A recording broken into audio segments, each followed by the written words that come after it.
আমি রেজাউল করিম চেষ্টা করেছিলাম এমপির জন্য নয়, মন্ত্রিত্বের জন্য নয়, সম্মানের জন্য নয়, সম্পদের জন্য নয়।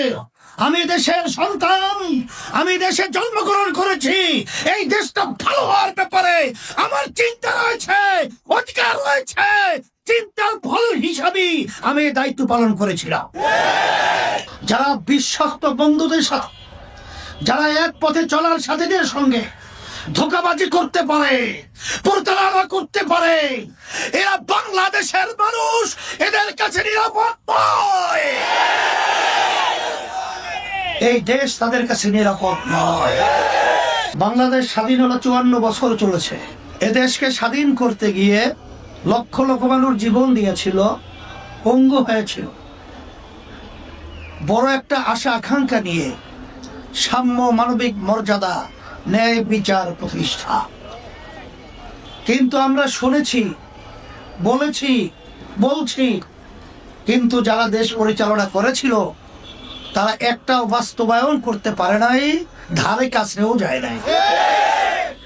বরঞ্চ আমরা পেয়েছি এদের পরিচালনায় হাজার হাজার মায়ের কোল সন্তান হারা হতে।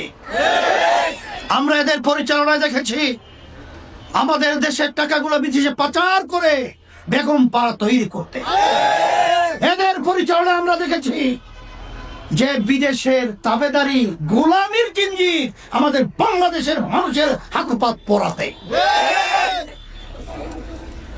এই সমস্ত এই কঠিন অবস্থান থেকে পরিত্রাণ পাওয়ার জন্য 5ই আগস্টের পরে ইসলামী আন্দোলন বাংলাদেশ, বিশেষ করে আপনাদের দোয়া, আল্লাহর রহমতে আমি রেজাউল করিম চেষ্টা করেছিলাম এমপির জন্য নয়, মন্ত্রিত্বের জন্য নয়, সম্মানের জন্য নয়, সম্পদের জন্য নয়। আমি দেশের সন্তান, আমি দেশে জন্মগ্রহণ করেছি। এই দেশটা ভালো হওয়ার ব্যাপারে আমার চিন্তা রয়েছে, অধিকার রয়েছে।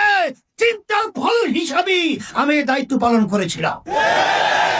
কিন্তু দুঃখের মধ্যে বলতে হয়, যখন ইসলামের পক্ষে একটা বাক্স, এই স্লোগান নিয়ে যখন আমরা এসেছিলাম, বাংলাদেশের মানুষ স্বতঃস্ফূর্তভাবে সাড়া দিয়ে যখন আমাদেরকে আলিঙ্গন করলেন, তখন আমাদের মন খুশিতে ভরে গেল। কিন্তু আজকে দুর্ঘটনা বলতে হয়, যখন এই অবস্থা দেখেছে, তখন এক শ্রেণীর ক্ষমতা লোভী,